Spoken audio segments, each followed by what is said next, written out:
네, 오늘 말씀은 제자들의 그 실패와 그리고 회복, 그리고 천국 왕이신 예수님의 고난과 예수님의 승리에 대해서 그렇게 말씀하십니다. 오늘 본문 말씀은 크게 두 부분으로 되어 있는데, 예수님과 제자들이 찬미하면서 감난산으로 나아가신 것, 그리고 그리고 두 번째 부분은 제자들의 배신을, 제자들과 베드로의 그처럼 배신을 예수님께서 거듭거듭 말씀하시고, 그리고 제자들은 실패하지만 예수님은 승리하시고, 그리고 제자들을 승리하는 왕으로서 넘어진 제자들을 다시 회복하실 것을 그렇게 말씀하는, 그렇게 두 부분으로 그렇게 되어 있습니다. 30절을 보시면은 예수님께서 제자들과 함께 찬미하면서 감난산으로 그처럼 나아갔습니다. 그러면은 예수님과 제자들이 언제 어느 때 이렇게 찬미하면서 감난산으로 나아가는가? 제자들과 함께 예수님께서 6월절 마지막 식사, 6월절 마지막 식사를 하시고 나서 그리고 감난산으로 나아가셨죠. 그래서 전체적인 배경은 어떤 배경이냐면은 6월절 배경입니다. 그러면은 예수님과 제자들이 찬양했는데, 여기서 구체적으로 어떤 내용을 찬양했는지 나오지 않습니다만은, 그러면은 무엇을 찬양했겠습니까? 지금 이스라엘 명절 기간이에요. 6월절은 이스라엘의 3대 명절 중에 하나 아닙니까? 그러니까 6월절과 관련된 찬양을 했겠죠. 당연한 겁니다. 그러면 6월절에 불렀던 찬양들은 어떤 내용이냐? 6월절은 하나님께서 이스라엘 애굽에서 구원해 주신 것을 감사하고 노래하며 지키는 절기 아닙니까? 그렇기 때문에 이스라엘 백성이 6월절에 불렀던 찬양들은 하나님께서 애굽에서 구원해 주신 그런 하나님 은혜의 일들, 그런 일들을 노래하고, 그리고 하나님께 감사하고, 그리고 이스라엘을 향하신 하나님의 그러죠 언약적인, 이스라엘을 향한 하나님의 언약적인 그런 신실하심, 이스라엘을 향한 하나님의 언약적인 사랑, 그런 것들을 그처럼 노래했습니다. 특별히 6월절 식사를 마치고 나서는 이스라엘 백성들은 시편 115편에서 118편, 118편을 찬양합니다. 6월절 식사 후, 그렇기 때문에 특별히 제자들이 찬양하면서 감난산으로 나갔는데, 이때 시편 115편에서 118편을 그처럼 찬양했을 것입니다. 특별히 시편 118편은 그 찬양의 절정이고, 6월절 찬양의 절정이고 끝이죠. 그럼 시편 118편은 어떤 내용이냐? 거기 보면은 이스라엘을 대표하는 의인, 왕적인 의인입니다. 이 왕적인 의인을 그처럼 해하려고 열방이 에워싸고 둘러쌌습니다. 그런데 하나님께서 이 의인을, 하나님께서 그런 열방으로부터 하나님께서 이 의인을 하나님께서 구원하시고, 환난 가운데서 하나님이 구원하시고, 그리고 열방 중에서 이 왕을 우뚝 세우십니다. 그렇게 해서 하나님이 무엇을 드러내냐면은, 열방이 이 왕을 죽이려고 했지만은 하나님께서 이 왕을 구원하심을 통해서 이스라엘의 것처럼 이스라엘 왕 되신 하나님이 곧 열방을, 온 세계의 주이심을, 여호와 하나님의 왕 되심, 하나님의 통치를 이 왕을 구원하시면서 드러내십니다. 그래서 시편 118편은 이처럼 의인의 고난과 의인의 구원, 그리고 그걸 통해서 여호와 하나님께서 열방 중에 그의 왕권, 그의 통치를 세우심, 그래서 여호와 하나님의 승리, 그것을 말씀합니다. 그리고 하나님께서 이 의인이 백성들과 함께 성전에 들어가서 하나님의 구원을 감사하고 하나님의 승리를 노래하고 찬양하는, 하나님께서 승리케 하셨겠죠. 옛날 고대 왕들이 승리하면은 자기들이 그 승리를 전부 자기들이 섬기는 신에게 돌린 것처럼, 이처럼 이스라엘 대표하는 왕적 의인이 하나님이 구원해 주신 구원과 승리를 성전에 들어가서 백성들과 함께 그처럼 기뻐하고 감사하고 찬양하는 그런 노래로, 노래가 118편인데 6월절 찬양이 118편 이것으로 끝나게 되어 있습니다. 118편은 특별히 118편에 나오는 찬양 그 구절 중에서 유명한 구절들이, 우리가 익히 아는 유명한 구절들이 있습니다. 뭐냐면은 예수님께서 낙이 타고 예루살렘에 입성하실 때 그 무리들이 불렀던 찬양이 있죠.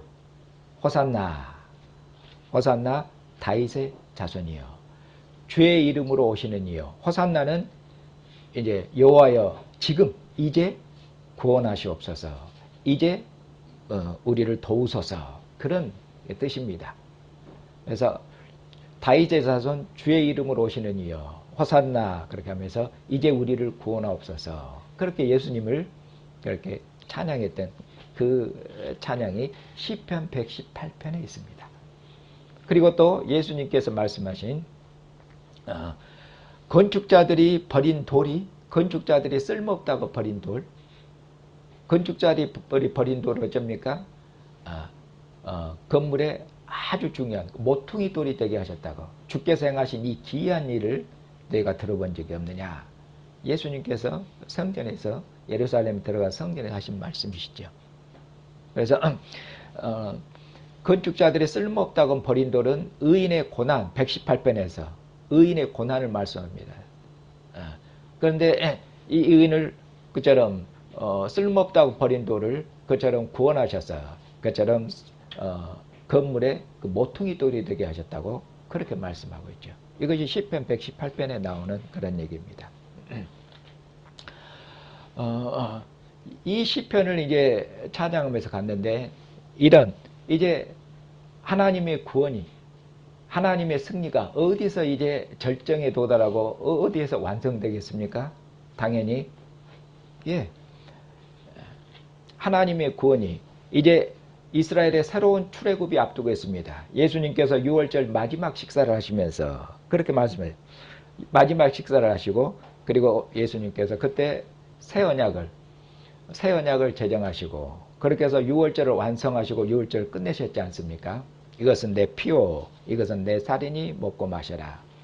예수님께서 자기의 살과 피를 새로운 6월절 양식으로 주심을 통해서 이제 새로운 예수님의 살과 피를 먹고 마시는 새로운 출애굽, 새로운 구원이 이제 곧 임할 것입니다.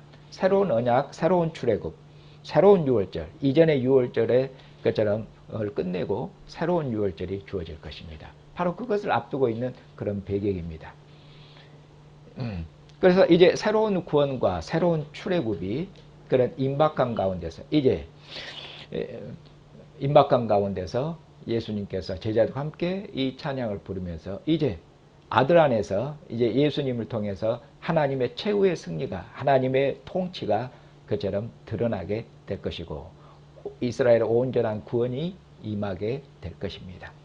그래서 예수님께서 제자들과 승리의 찬양을 부르면서, 구원의 찬양을 부르면서 어디로 나아가셨냐면은 감난산으로 나아갔습니다. 왜 감난산으로 나아가셨을까요? 그것은 특별히 구약의 스가랴 배경을 이해하셔야 됩니다. 이 감난산은 스가랴에서 하나님의 것처럼 이스라엘의 종말의 마지막 전투가, 그처럼 시작되는 곳이 감난산입니다.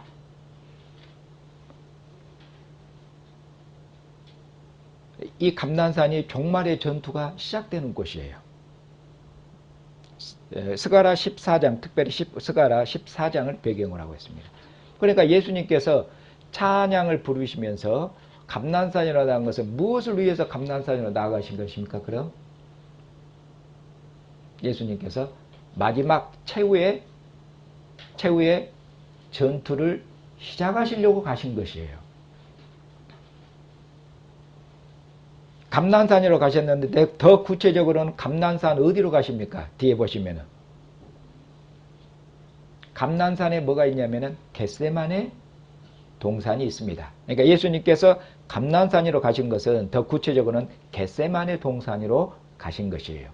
그리고 겟세마네 동산에서 예수님 뭐 하십니까? 거기서 3번에 걸쳐서 예수님이 기도하시지 않습니까? 마태복음은 이 예수님의 기도를 그처럼 마지막 최후의 전쟁의 시작으로 그렇게 말씀하고 있는 것입니다. 그러니까 예수님께서는 감난산으로 전투하러 가신 거예요. 그리고 예수님은 기도로 그 전투에서 승리하신 것을 말씀하신 겁니다. 그래서 기도가 예수님에게는 그것이 겟세마네 동산 예수님이 드리는 기도가 그것이 마지막 그런 잡히시기 직전에 예수님의 그런 치열한 그런 싸움이요 전투로 그처럼 마태사도는 묘사하고 있습니다. 이처럼 예수님께서는 최후의 전투를 위해서 감난산으로 제자들을 데리고 함께 기도하러 기도는 영적인 전쟁입니다. 전투하러 그처럼 가신 것입니다. 그런데 어쩝니까? 제자들은 이 싸움에서 어쩝니까? 이제 나오는 내용이 예수님이 제자들을 데리고 감난산으로 전투하러 가셨어요. 싸우러. 왜냐하면 예수님은 지금 어둠의 세력이 다가오고 있는 것을 아셔요. 예수님은 자기가 팔리실 때가 지금 이르렀다고 6월절 식사를 하시면서 말씀하시잖아요. 제자들에게 6월절 식사를 준비한 제자들에게 내 때가 왔다. 내 때가 가까이 왔다. 내 때가 이르렀다. 인자가 팔릴 때가 왔다. 나의 죽음이 점점 가까이 오고 있다. 그리고 어둠의 세력이 지금 다가오고 있어요. 가룟 유다와 함께 어둠의 세력이 그처럼 다가오고 있죠. 예수님은 악의 세력을 보고 계십니다.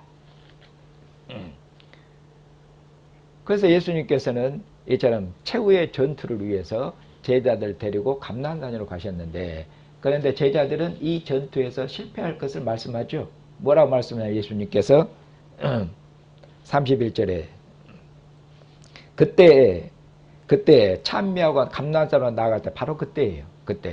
그때 예수님께서 제자들에게 말씀하시기를 너희가 오늘 밤에 어쩌리라고요? 오늘 밤에 너희가 다 나를 버리리라. 제자들의 배신에 대해서 얘기한 겁니다. 너희들이 다 나를 버려두고 도망칠 것이에요. 너희가 다 그처럼 배반할 것이다. 그러니 이게 뭡니까? 제자들의 뭐에 대해서 말씀하고 옵니까? 제자들의 넘어짐, 제자들의 배신은 제자들의 넘어짐 아닙니까? 제자들의 실패를 그처럼 말씀하고 있는 것이죠. 그리고 제자들이 이처럼 넘어지고 실패한 이 모든 것들은 뭐냐? 뒤에서 주님이 말씀하시기를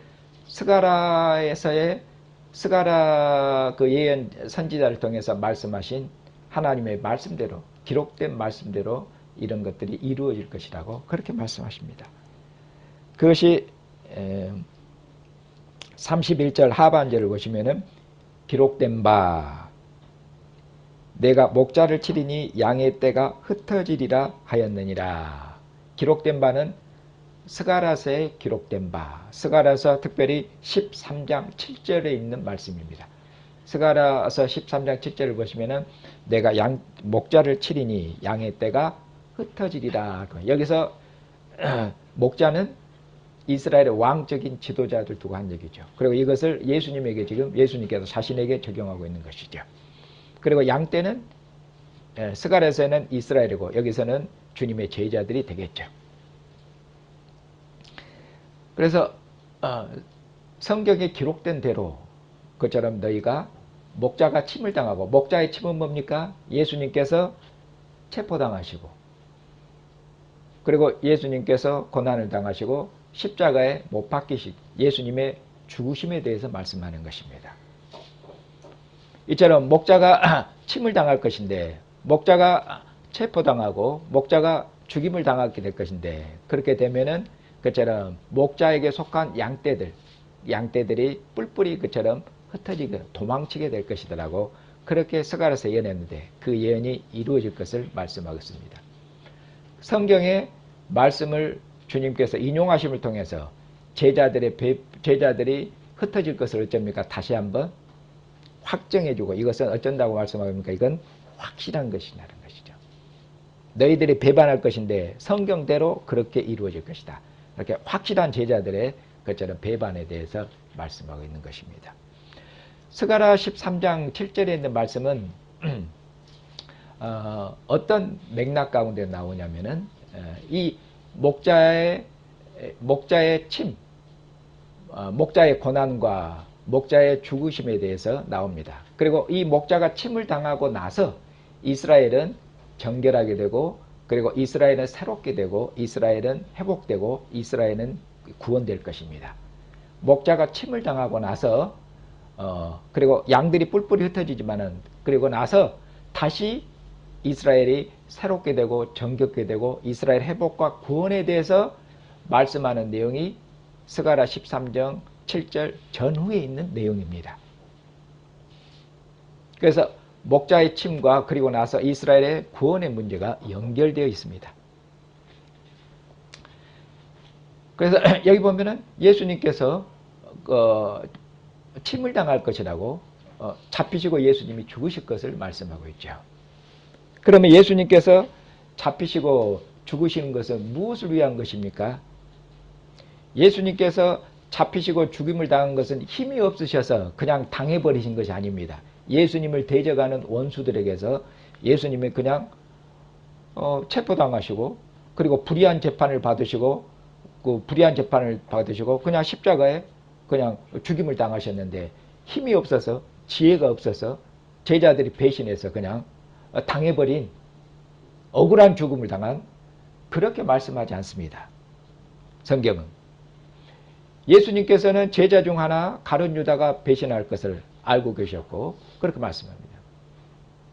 그리고 성경대로 그가 죽으셔야 된다는 것, 하나님께서 자신의 죽음을, 그처럼 하나님께서 천국왕이신 그리스도께서 그처럼 죽으셔야 되는 것이 아버지의 뜻인 것, 하나님 아버지의 뜻인 것을 그처럼 예수님은 잘 알고 계십니다. 그렇기 때문에 예수님께서 이처럼 고난을 받아들이시고 예수님께서 자신의 죽음을 받아들이신 것은 패배가 아니라 이것이 아버지가 정하신, 하나님 아버지가 정하신 뜻이에요. 이것이 하나님 아버지께서 예수님께 정하신 길이에요. 예수님께서는 하나님의 뜻을 받아들이시고 하나님 아버지의 뜻에 순종하셔서 자신의 죽음을 받아들이시고 죽음의 길을 가셔야 아버지의 모든 뜻을 이룰 수가 있는 것입니다. 그렇기 때문에 예수님께서는 고난을 받고 죽으시는 것이 패배가 아니라 그것이 하나님 아버지의 뜻을 이루시는 것이기 되기 때문에 예수님의 고난과 죽으심은 곧 예수님의 뭐가 되냐면 패배가 아니라 예수님의 승리가 되는 것입니다. 그래서 오늘 제목을 왕의 고난과 왕의 승리, 이렇게 말씀드린 것입니다. 왕이 고난당하지만 그 고난당한 것이 왕의 승리예요. 이것이 신비한 것이고 역설적인 것입니다. 그러면은 왜 하나님께서는 천국 왕이신 예수님에게 이처럼 예수님을 치시는가? 어떤 의미로 예수님에게 죽음을 이처럼 하나님께서 정하셨는가?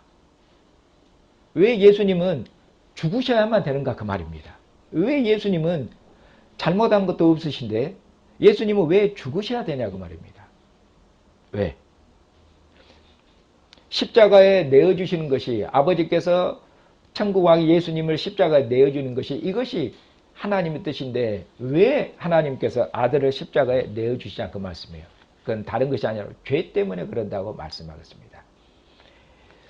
예수님은 범죄한 적이 없습니다. 그러나 예수님은 이스라엘의 왕으로 오셨습니다.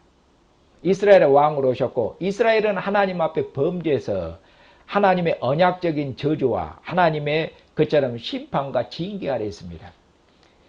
하나님의 징계와 심판 아래 있는 이스라엘의 모든 백성들의 죄를, 왕이시기 때문에 그가 왕이시기 때문에 백성들의 모든 연약함과 백성들의 모든 죄를 예수님께서 짊어지십니다. 그가 왕이시고 이스라엘의 대표이시기 때문에 그가 모든 백성들의 죄를 짊어지셔요. 그리고 하나님께서는 이스라엘의 모든 죄를 예수님께서 짊어지게 하시고, 그리고 예수님의 죽으심에서 하나님은 죄를 심판하심을 통해서 죄를 용서하시고 죄를 끝내십니다. 하나님께서 이스라엘의 죄를 용서하시고 끝내시는 방식이, 이스라엘의 죄를 제거하시고 하나님의 성소의 지성소로 나아가는 새롭고 산 구원의 길, 이 생명의 길을 여는 방식이 그처럼 하나님의 아들의 그리스도의 죽으심에서 그처럼 하나님께서 그 새로운 길을 여십니다. 그렇기 때문에 하나님의 아들 그리스도는 반드시 죽으셔야 됩니다. 죽으심을 통해서 죄를 처리하시고 죄를 제거하셔야 됩니다. 죄의 권세를 깨뜨리셔야 됩니다.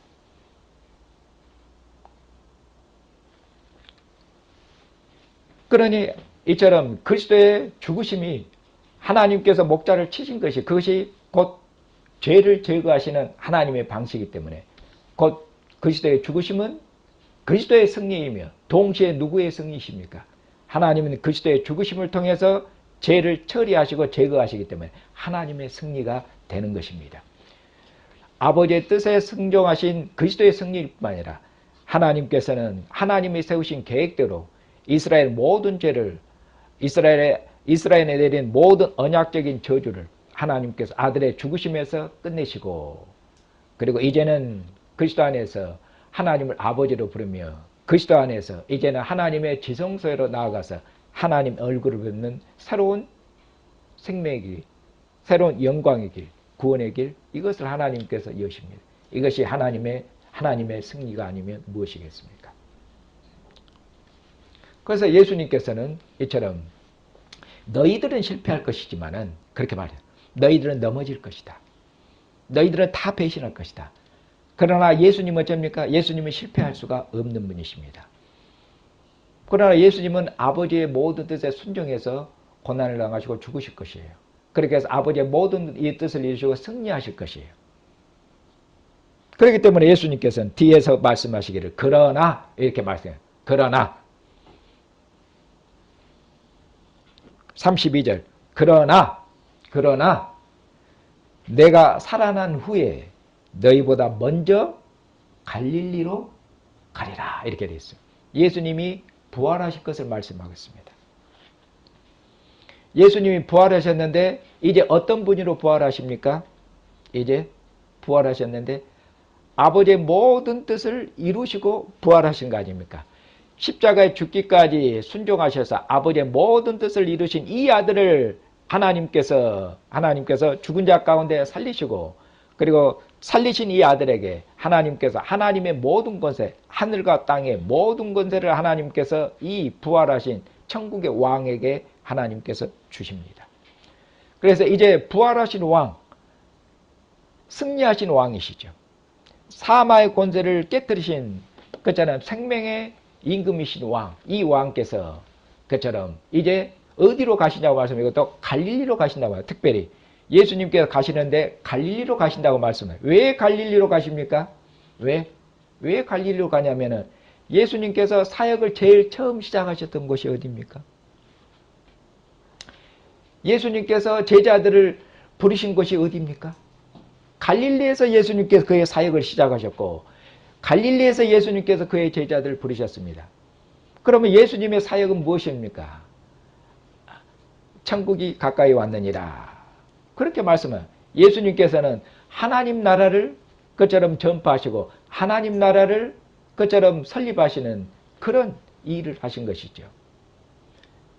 그리고 이 하나님 나라를 봉사하도록, 천국을 봉사하도록 제자들을 불렀지 않습니까? 그런데 예수님께서 잡히시고 제자들이 뿔뿔이 흩어졌습니다. 그러면 어떤 경우 뭐 한 것 같습니까? 하나님 나라가 어떤 것 같습니까? 천국이 무너지고 예수님을 따랐던 제자들이 다 배신하고 도망쳤으니, 그러니 천국이, 하나님 나라가 무너지고 망한 것 같지 않습니까? 그러나 하나님 나라는 결코 망하지 않으며, 그리고 예수님은 패배한 것이 아니며 진 것이 아닙니다. 승리하신 왕께서 이제는 그렇게 해서 어디로 가십니까? 다시 갈릴리로 가셔서 거기서 누구를 부르십니까? 갈릴리에서 제자들을 부르십니다. 도망친 제자들, 배신한 제자들, 넘어졌던 제자들, 패배했던 제자들을 주님께서 다시 갈릴리로, 전부 갈릴리로 모여라. 주님께서 자기 제자들을 갈릴리에 다시 소집하시고 다시 부르십니다. 그리고 그 갈릴리에서 제자들을, 너희들을 이제 주님께서 하늘과 땅의 모든 권세를 내가 가졌으니 이제 너희는 천하 만민에게 가거라. 하늘과 땅의 모든 권세를 가지신 왕께서 제자들에게 권세를 주시고, 그리고 제자들을 권세 있는 왕의 그처럼 제자들로서 예수님께서 제자들을 모든 민족에로 파송하셔서 너희는 모든 민족에게 가서 아버지와 아들과 영의 이름으로 세례를 지키고 내가 분부한 모든 것을, 내가 가르친 모든 것을 지키도록 해라. 마태복음이 이렇게 끝납니다. 그렇게 해서 이제 갈릴리에서 부활한 주님께서 갈릴리에서 제자들을 그처럼 소집하시고 갈릴리에서 제자들을 파송하심을 통해서 하나님의 나라가 천국이 어쩝니까? 갈릴리에서 다시 새롭게 시작되는데 더 힘있게, 더 권세있게, 더 능력있게 그처럼 시작되도록 그렇게 하십니다. 그러니 제자들의 회복이며 어떤 의미로 천국이 새롭게 그처럼 출발하고 있는 거예요. 출발시키려고 예수님께서 갈릴리로 그처럼 가시는 것입니다. 갈릴리가 하나님 나라의 시작점, 하나님 나라의 뿌리입니다. 하나님 나라가. 그렇기 때문에 하나님 나라를 새롭게 시작하시기 위해서 그렇게 부르고 갈릴리로 가시는 것입니다. 예수님께서 이처럼 제자들의 배신을 거듭거듭 얘기했는데, 근데 이 제자들 대표하는 이 제자가 베드로죠. 베드로. 주님, 딱 베드로가 역시 대장이에요. 제자들. 주님,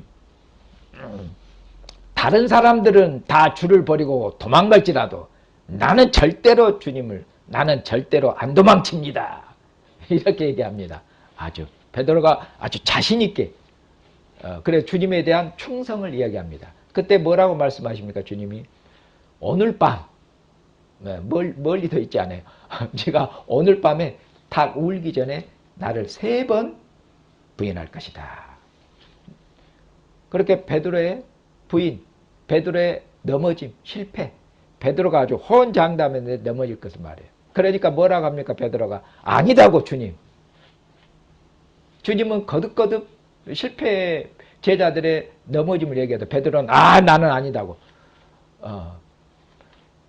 그러면서 베드로가 나는 죽을지언정, 이제 더 강조되어 있죠. 표현이. 내가 죽으면 죽었지 절대로 주님을 배신하지 않겠느라고. 그렇게 베드로가 아주 죽음으로 충성을 맹세합니다. 그리고 다른 제자들도 줍니까? 다른 제자들도 베드로처럼 이하 동문, 다른 제자들도 베드로처럼 죽으면 죽었지 주님과 함께하리라고 충성을 맹세했습니다. 그런데 바로 얼마 안 가서 주님이 체포당하니까 쟤들이 다 뿔뿔이 다 흩어지고 다 도망쳤죠. 그래서 제자들은 주님에 대한 충성을 맹세했는데 그들은 충성을 하지를 못했습니다. 그들의 한 모든 맹세가 어쩝니까? 어떤 의미로 부질없는 것이 됐죠. 그들은 충성하지를 못했어요. 이제 사랑하는 형제 자매님, 그러면 제자들은 왜 제자들은 주님께 충성하지를 못하고, 왜 제자들은, 주님의 사도들은 왜 이처럼 실패하고 넘어졌을까요? 제자들은 왜 실패했느냐 그 말이에요. 그 점을 깊이 생각하셔야 됩니다. 우리는 제자들이 왜 넘어졌는지 그런 점들을 깊이 생각하지 않고 이 제자들이 넘어진 것을 우리에게 바로 적용해서 예수님의 12 제자인 특별히 사도들도 넘어졌는데, 그러면은 우리들을 그 넘어지게 적용하면은, 그러면은 사도들도 예수님을 적어도 1번 부인했고 베드로는 3번 부인했으니까 3번은 봐줘야 되겠구만요. 그러니까 이걸 그대로 문자 그대로 적용하면은 제자들 대표하는 베드로 사도도 예수님을 3번 부인했으니까 우리도 예수님을 3번 배신하더라도 3번은 봐줘야 될 거 아니냐고. 그대로 문자 그대로 적용하면 이렇게 해야 되겠죠. 그런데 사도들도 넘어졌는데 우리들은 우리 같은 것들이야. 우리는 사도보다 못하는 자들이고 사도들도 넘었는데 그럼 우리들도 넘어지는 것은 당연하지 않습니까? 이렇게 적용해서는 안 된다는 말씀입니다. 그것은 제자들의 실패를 너무나 피상적이고 너무나 얄팍하게 그처럼 이해하고 알고 있기 때문에 그런 것입니다. 사랑하는 형제 자매님, 그러면 제자들이 충성을 맹세했는데 그들은 왜 충성을 지키지 못했을까요? 목사님, 성경에 목자를 치면 양이 흩어지라고 해서 성경이 그렇게 기록된데 하나님이 정하신 것을 누가 깰 수가 있겠어요? 그 제자들이 넘어진 것은 당연합니다. 베드로가 맹세했는데 자기 자신이 누군지를 너무 몰라서 그럽니다. 그래서 누가 말한 것처럼 자기 자신을 잘 알아야 되는데 베드로하고 제자들이 자기 자신을 너무 과대 신뢰해서 그럽니다. 우리는 자기 자신을 너무 모릅니다. 네, 그 말도 일리가 있습니다. 그리고 내가 죽을정정 주님께 충성하더라도 목사님 말로는 누가 그렇게 못합니까? 내가 죽음은 주었지 하더라도 실제로 총칼 들이대면은 그 순결을 강화하고 목숨을 버릴 사람이 별로 없습니다. 말로 하는 것하고 실제 눈앞에 닥치고 체험하고 경험했을 때 현장에 닿았을 때 내가 굶으면 굶었지 담을 안 넘으려 해도 목사님 실제로 3, 4일 굶어보면 생각이 달라집니다. 그 말도 일리도 있습니다. 다 일리가 있는 말씀이에요. 그러나 본질 핵심은 아닙니다. 그러면 제자들은 왜 실패했는가? 왜? 먼저 근본적으로 뭐냐면 제자들은 예수님께서 제자들과 함께 지금 마지막 최후의 전투를 앞두고 어디로 가셨다고 그랬습니까? 감난단위로 가셔서 최후의 전투를 지금 시작하고 계신 것입니다. 근데 자 제자들은 예수께서 그리스도시란 것, 메시아라는 것을 분명히 알고 믿고 있습니다. 제자들은 예수님이 그리스도라는 것을 믿고 지금까지 따라왔습니다. 그러나 제자들은 그리스도께서 고난을 받으시고 죽으시는 것이 하나님의 뜻인데 이것이 그리스도가 싸우는 싸움의 본질입니다. 그리스도는 칼을 들고 싸우는 싸움이 아니에요. 제자들은 그리스도께서 싸우시는 이 싸움의 본질을 이해하지를 못했습니다. 그렇기 때문에 예수님을 잡으러 온 자들, 그들에게 예수님께서 칼을 들어서 싸우지 않고 예수님께서 잡히실 때 그때 베드로는 칼 들고 싸웠어요. 근데 예수님께서 칼집에 꽂으라고 말씀하셔요. 베드로는 도저히 이해가 안 됩니다. 어떻게 왕을 대적하는 자들과 이 칼을 들고 싸워야 되는데 어떻게 왕이 체포되고 무기력하고 무능력하게 체포되고 자기 부하들에게도 맞서 싸우라고 이렇게 싸움을 독려하고 해야 되는데 싸우지 말고 검을 칼에다 꼽으라고 그렇습니다. 제자들은 그리스도의 싸움에 대해서 그 싸움의 본질, 칼을 들고 하는 그 싸움이 아니라는 것을 오히려 로마를 사로잡고 있고 이 세상 모든 나라들을 사로잡고 있는 악한 권세, 사탄, 모든 사람들을 죄와 사망의 권세로 사람들을 사로잡고 있는 예수님께서는 그 악한 권세, 사탄과 마귀와 싸우고 있는 그 싸움의 본질을 제자들은 전혀 이해를 못했습니다.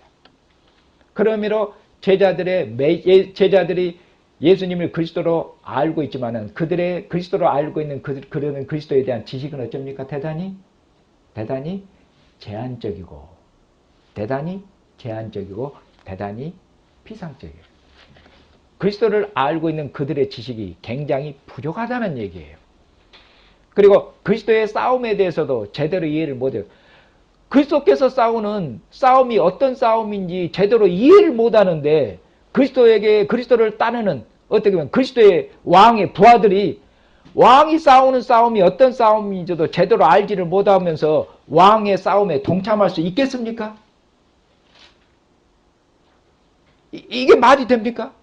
왕이 싸움을 이해를 못했는데 어떻게 왕의 싸움에 함께 동참하고 함께 동료하고 함께 싸울 수가 있겠습니까? 왕과 함께하는 동지로서 함께 싸울 수가 있겠습니까?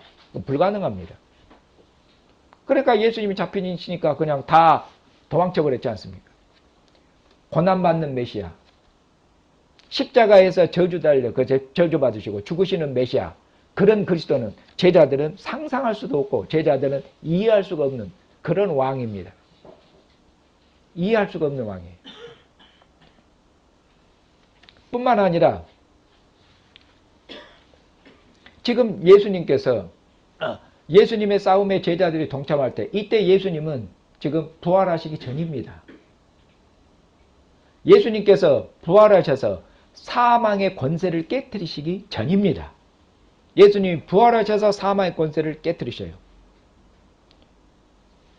그렇기 때문에 제자들은 예수님께서 부활하셔서 자기 백성들을 뭘로부터 해방시키십니까? 예수님이 먼저 죽음의 권세를 깨뜨리시고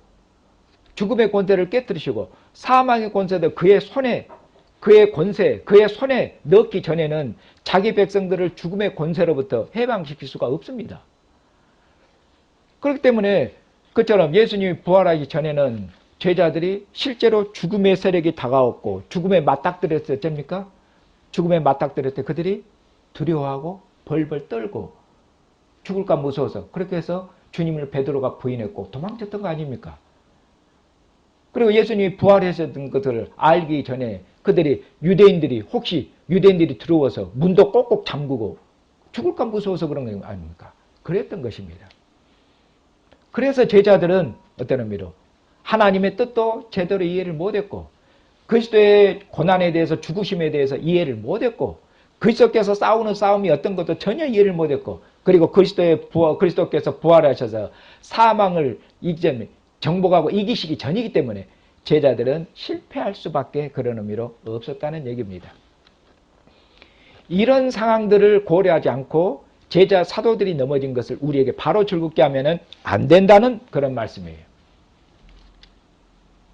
사랑하는 형제자매님, 사도들이 넘어진 것을 우리에게 정해서 우리의 넘어짐을 정당화시켜서는 전혀 안 됩니다.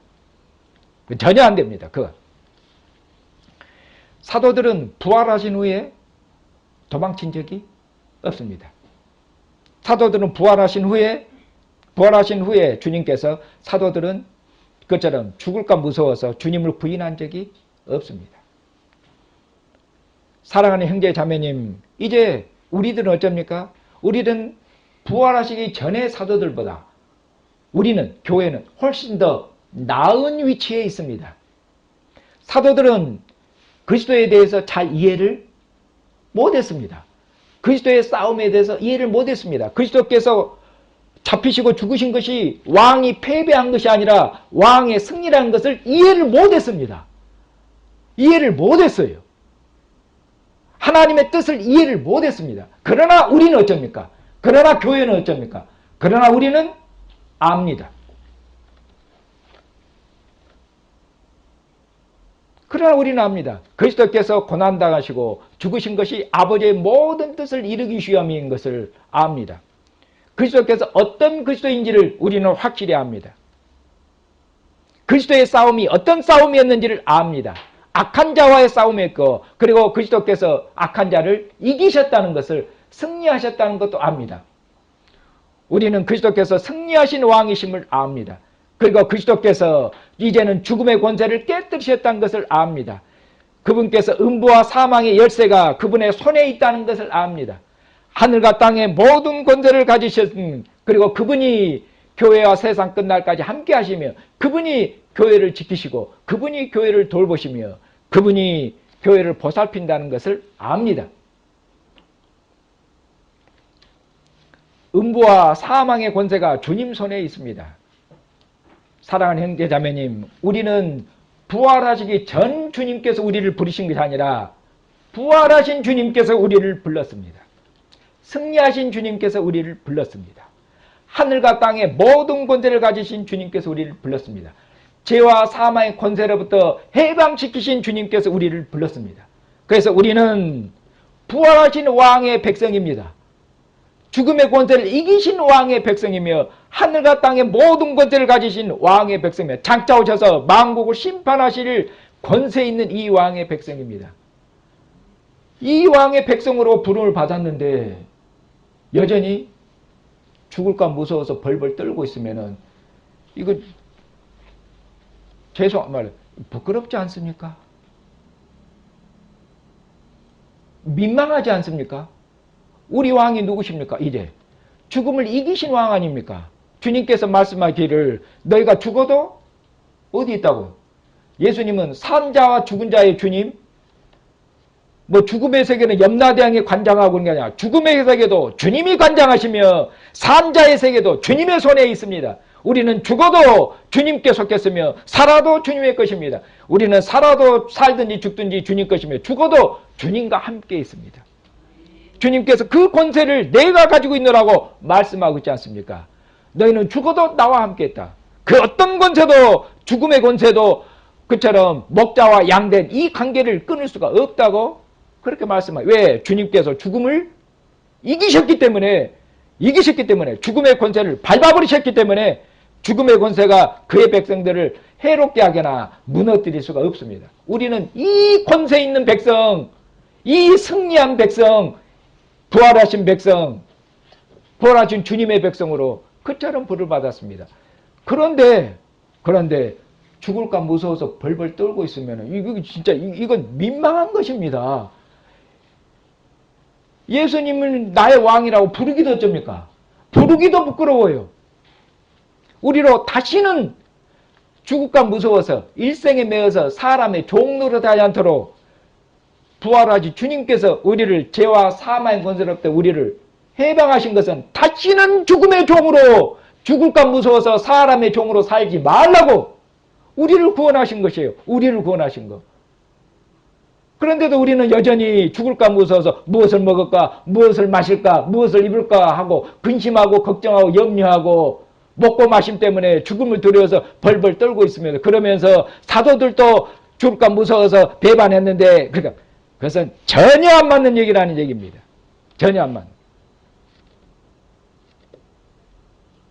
그리고 주님께서 우리를 죄의 권세로부터 우리를 해방시키는 다른 것이 아니라 우리로 다시는 죄의 종으로 살지 말라고 주님께서 우리를 죄의 권세로부터 해방시키는 거 아닙니까? 하나님께서 아들을 죽이신 것도 뭡니까? 하나님께서 아들을 죽이신 것입니다. 실은 하나님이 죽이신 것이 어떤 의미로? 하나님이 죽이시다니까 여러분이 놀라운데 하나님이 아들을 죽이신 것이에요. 실은 하나님의 아들을 십자가에서 심판하시고 죽이신 것은 다른 거 뭡니까? 실은 죄를 심판하시고 죄를 끝내시기 위함 아닙니까? 하나님의 아들의 죽으심은 우리 죄를 위해서 죽으셨고 그런 의미로 다시는 우리로 그리스도의 죽으심은 우리 죄를 위해 죽으셨으며 그리스도의 부활하심은 우리를 하나님께 산 자로 여겨서 다시는 죄의 종으로 다시는 어둠의 종으로 다시는 악한 자의 종으로 마귀의 종으로 살지 않고 하나님을 순종하는 의의 종으로 하나님께 자신을 의의 병기로 드리는 의의 종들로 살게 하시려고 주님께서 죽으시고 부활하신 것이 아니냐. 바울 사도께서도 그렇게 말씀하십니다. 그러니 사랑하는 형제 자매님 다시는 어둠의 종으로 다시는 죄의 종으로 그렇게 살아서는 안 되고 주님을 기쁘시게는 아들처럼 범사에 아버지에 대해 순종해서 아버지를 기뻐하시고 아버지 뜻 이룬 것처럼 범사에 그처럼 아버지를 기쁘시게 하는 순종하는 종으로 그렇게 사셔야 됩니다. 그리고 사랑하는 형제 자매님 어떤 권세도 죽음뿐만 아니라 어떤 권세도 이 세상에 권세 있는 자들도 그처럼 두려워할 필요가 없습니다. 하늘의 천사들 하늘의 영적인 악한 세력들에 대해서 두려워할 필요가 없습니다. 왜냐하면 하나님 아들 우리 주 예수 그리스도께서 하나님 보호자 우편에 앉으셨고 거기는 하늘과 땅 아래에 있는 모든 이름들 하늘에 있는 영적인 권세들도 다 주님께 순종하고 복종하도록 하나님께서 아들에게 권세를 주셨습니다. 우리 왕이 그런 분이십니다. 그런 의미로 이 세상에 어떤 권세도 악한 자가 교회를 만지지도 못하라고 요한 1서에는 그렇게 말씀합니다. 악한 자의 권세가 교회를 해할 수가 없습니다. 이 세상 어떤 권세도 하늘에 있는 영적인 권세도 그 어떤 권세도 교회를 우리를 해롭게 하거나 우리를 넘어뜨리게 할 자가 없습니다. 왜냐하면 주님께서 만왕의 왕이시여 만주인 주님께서 우리와 함께 하시며 교회를 보살피시고 교회를 지키십니다. 우리를 위해서 자신의 생명을 내준 주님께서 세상 끝날까지 교회와 함께 하시며 교회를 지키시고 교회를 돌보십니다. 이것을 확실히 믿으시길 바랍니다. 우리를 사랑하셔서 자기 몸을 내어주신 우리 주님의 사랑을 깊이 믿고 주님을 신뢰함으로 여러분들이 세상에서 어떤 힘들고 어떤 일하고 우리를 대적하는 자들, 여러분을 대적하는 자들이 누가 됐든 간에 두려워하지 않고 우리와 함께 계시는 주님을 깊이 신뢰하는 가운데 주님께 충성하고 주님께 신실하고 주님을 의뢰하는 그런 주님의 충성된 백성으로 살아가시는 형제와 자매가 되시기를 주님의 이름으로 축복합니다.